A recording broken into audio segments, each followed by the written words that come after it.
Hello friends, welcome to my YouTube channel pocket में आसमान।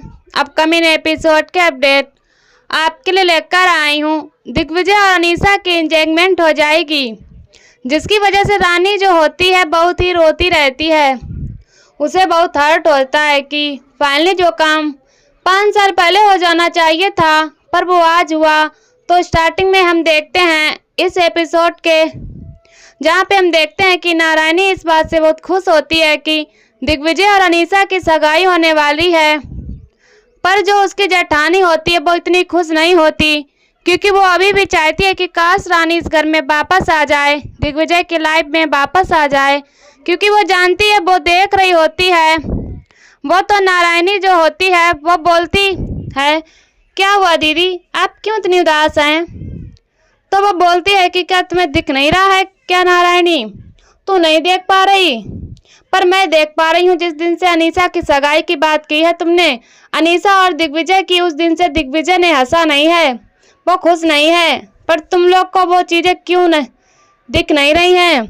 पर यहाँ पे हम देखते हैं कि वो इस बात को फिर भी समझने की नारायणी कोशिश करती है, पर वो बोलती है कि पर क्या कर सकते हैं दीदी, अब तो ये चीज़ होनी ही है ना। अगर वह लाइफ में ऐसे ही बैठा रहेगा, अपने आप को रोक के रखेगा, तो कैसे होगा?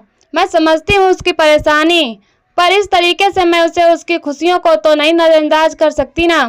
क्या हो सकता है वह अपनी लाइफ में आगे बढ़े और कुछ अच्छा, फिर से दोनों जन मिलकर एक नई शुरुआत करें।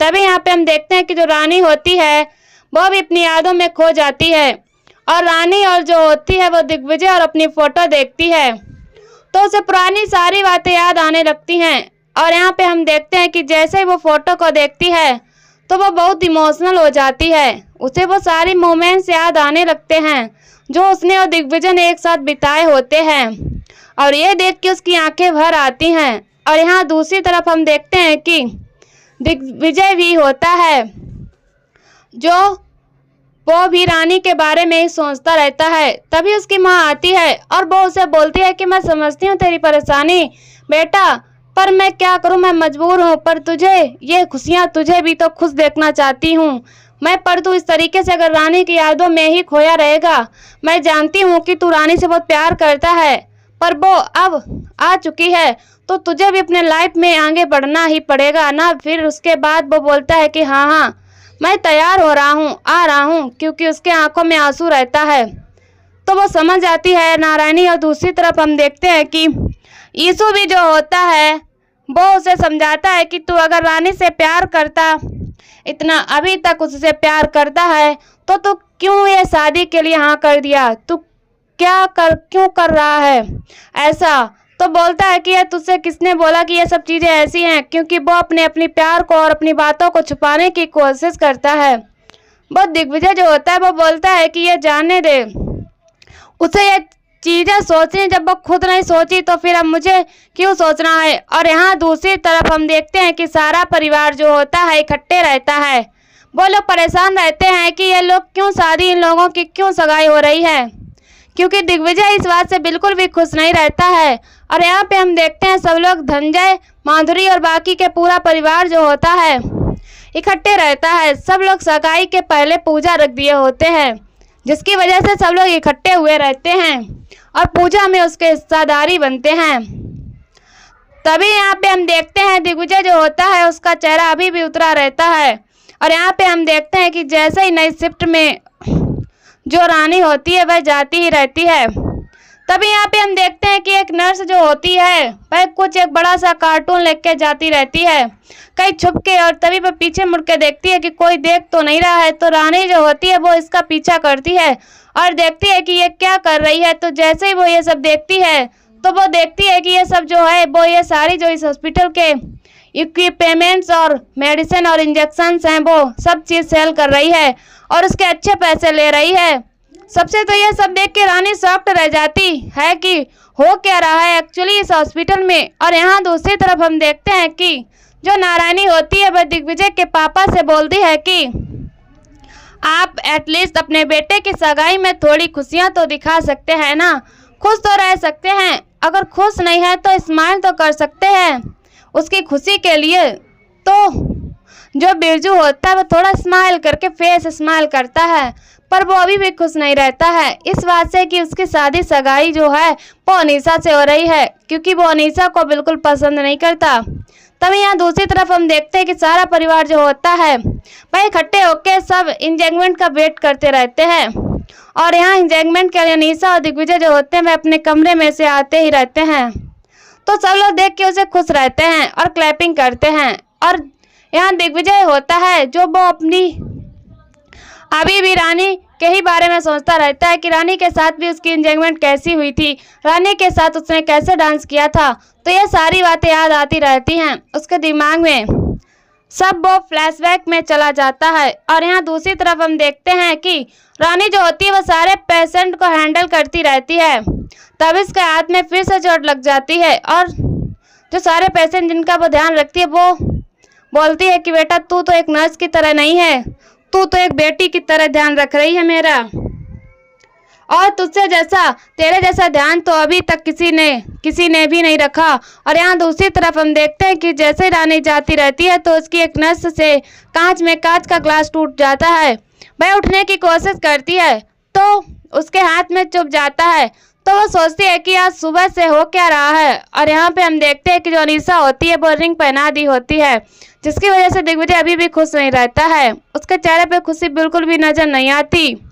फिर यहाँ पे हम देखते हैं जो पायल होती है वो ये बात बता देती है कि तुझे नहीं पता आज सारे स्टाफ दिग्विजय और अनीसा मैम के एंगेजमेंट में गए हैं।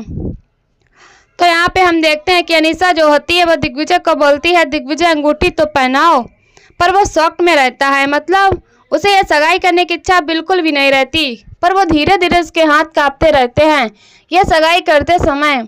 और यहाँ पे हम देखते हैं जैसे ही उसे ये बात पता चलती है, पायल बताती है, तो वह बहुत ही शॉक्ड रह जाती है और वह अपने आप को एकांत कमरे में लेके जाती है और वहाँ बहुत रोती है। और यहाँ पे दिग्विजय भी जो होता है वो रानी को ही याद करता रहता है और रानी के साथ बिताए हर पल को याद करता है। अभी भी उसे रानी से बहुत प्यार है, पर वो समझ नहीं पाता है कि क्या करें, क्योंकि उसने उससे बोला था कि दिग्विजय ने रानी से बोला था कि मैं तो सिर्फ तुमसे प्यार करता हूँ। तो रानी को जो होता, लेकिन वो इस बात से बहुत ही नाक थी कि दिग्विजय की एक्स जो है वो उसके साथ रह रही है, तो उसके ऊपर क्या बीतती होगी। तो ये सब सोच के बहुत ही परेशान हो गया था। और यहाँ पे हम देखते हैं कि रानी भी पता नहीं यहाँ पे बहुत ही परेशान रहती है और रोती रहती है। तभी फिर वो अपने को शांत करने की कोशिश करती है कि चल ठीक है रानी, अब तू अपने आप को स्ट्रांग बना, तू क्यों रो रही है, जो काम 5 साल पहले हो जाना चाहिए था वो काम अब हो रहा है, पर कोई बात नहीं, अब मैं अपनी बेटी के साथ कहीं पे भी रह सकती हूँ और मुझे डरने की ज़रूरत नहीं है। और जैसे वो रोती रहती है तभी यहाँ पे दूसरी तरफ उसके पास एक कॉल आता है और पता चलता है कि ये ब्रिज टूट गया है, जिसकी वजह से वो बहुत परेशान हो जाती है अचानक से। और सारे पेशेंट जो हैं वो उसी हॉस्पिटल में आते रहते हैं और यहाँ पे तभी उसके पास कॉल आता है शांति मैम के पास, और शांति जो होती है वह तुरंत ही शॉकिंग रिएक्शन देती है। और यहाँ पे दिग्विजय पूछता है कि क्या हुआ, तो वह बता देती है कि ऐसा ऐसा हो गया है। तो वो बोलते हैं कि सारे पेशेंट हमारे हॉस्पिटल में आ रहे हैं, तो हमें सारे स्टेप को लेके जाना पड़ेगा। तो सब लोग जो होते हैं वो एंगेजमेंट छोड़ के जाने के लिए तैयार कर देते हैं। और यहाँ पे दिग्विजय फिर बोलता है कि मैं भी चलूँगा, और उसके हाथ से रिंग छूट जाती है और वो गिर जाती है। तो उसके माँ बोलती है कि बेटा रिंग तो पहना के जा। तो फिर वो बोलता है कि माँ बाद में हम सगाई कर लेंगे, और फिर वो वहाँ से चला जाता है।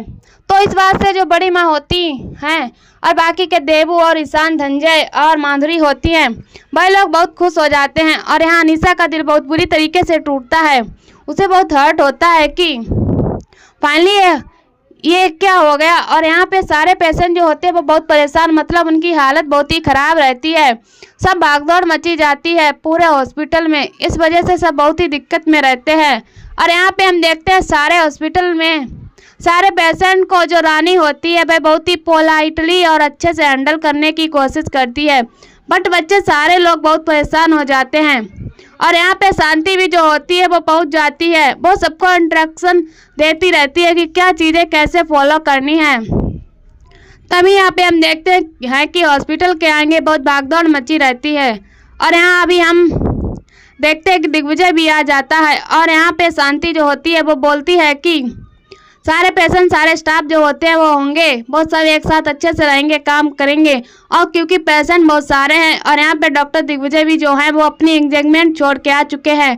आने वाले तो बहुत लोग ध्यान रखो और सब लोग सारे पेशेंट को बहुत अच्छे से हैंडल करो। तभी यहाँ पे हम देखते हैं कि अनीसा बहुत रोती रहती है। वो बोलती है कि मुझे तो ऐसा लग रहा है कि माँ वो मुझसे सगाई नहीं करना चाहता था, वो खुश ही नहीं है इस सगाई से। पर यहाँ पे वो बोलता है कि जो दिग्विजय की माँ होती है वो उसे समझाती है नारायणी कि ऐसा नहीं है बेटा। वो देखती है कि तू वो अपने काम को लेकर कितना पॉजिटिव है और वो अपने काम को छोड़ नहीं सकता।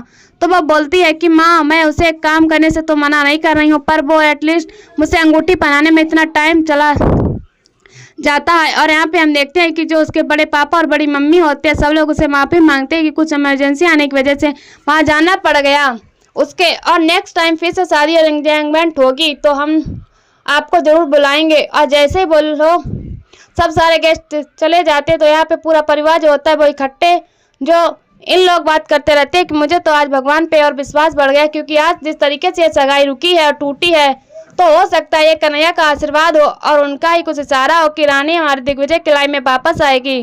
और यहाँ पे बीजू जो होता है वो भी परेशान होता है, बोलते हैं कि मैं क्या करूँ भाई, ये सब मैं नहीं चाहता कि अनीसा इस घर में आए।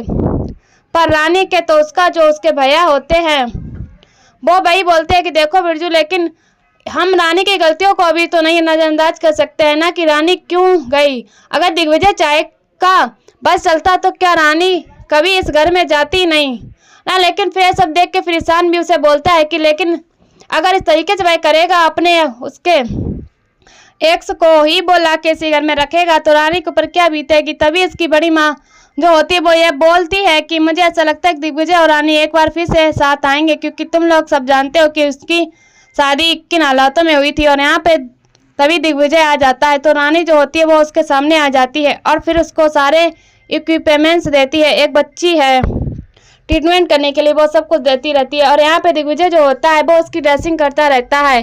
और यहाँ पे देखते हैं कि जो रानी होती है वह इस बात को देख के बहुत ही परेशान हो जाती है। और यहाँ पे तभी रानी जो होती है पर बच्चे की माँ को समझाने की कोशिश करती है कि आप टेंशन मत लीजिए, सब कुछ अच्छा हो जाएगा, हमारे हॉस्पिटल में सब हम ध्यान दे रहे हैं।